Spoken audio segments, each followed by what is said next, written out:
Una bomba è esplosa a Napoli questa sera e, se sei tifoso del Napoli, è meglio che ti prepari.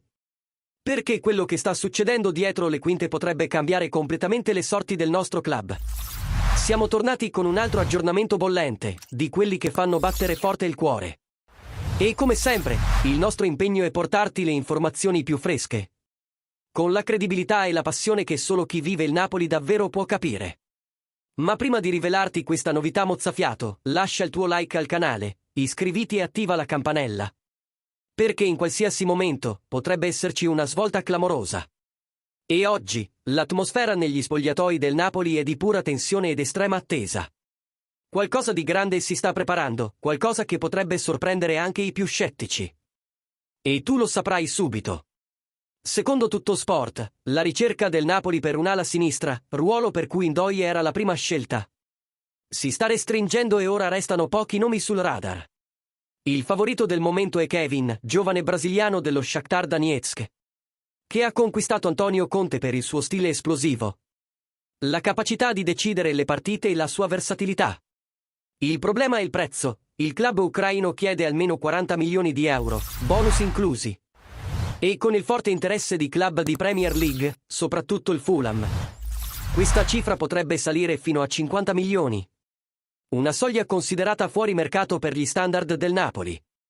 Per questo, l'alternativa più concreta al momento è Federico Chiesa. L'attaccante italiano, osservato da vicino dal Napoli già ai tempi della Fiorentina, potrebbe rappresentare una soluzione di peso per Conte, soprattutto se riuscisse a ritrovare la sua migliore forma fisica. Tuttavia, ci sono dubbi interni. Chiesa non è riuscito ad affermarsi al Liverpool. Gioca sempre meno come ala e viene da un recente passato costellato di infortuni.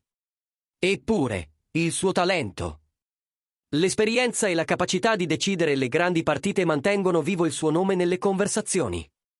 Lo scenario è chiaro: se l'operazione per Kevin dovesse rivelarsi finanziariamente irrealizzabile, il Napoli potrebbe muoversi in modo deciso su Chiesa, cercando di cogliere un'opportunità di mercato negli ultimi giorni di questa finestra di trasferimenti.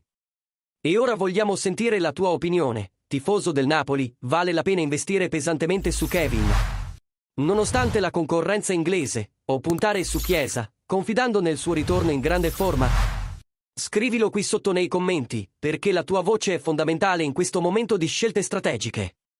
E, naturalmente, un grande grazie a tutti voi che siete sempre con noi. Mettete like, condividete e mantenete viva questa passione per il Napoli.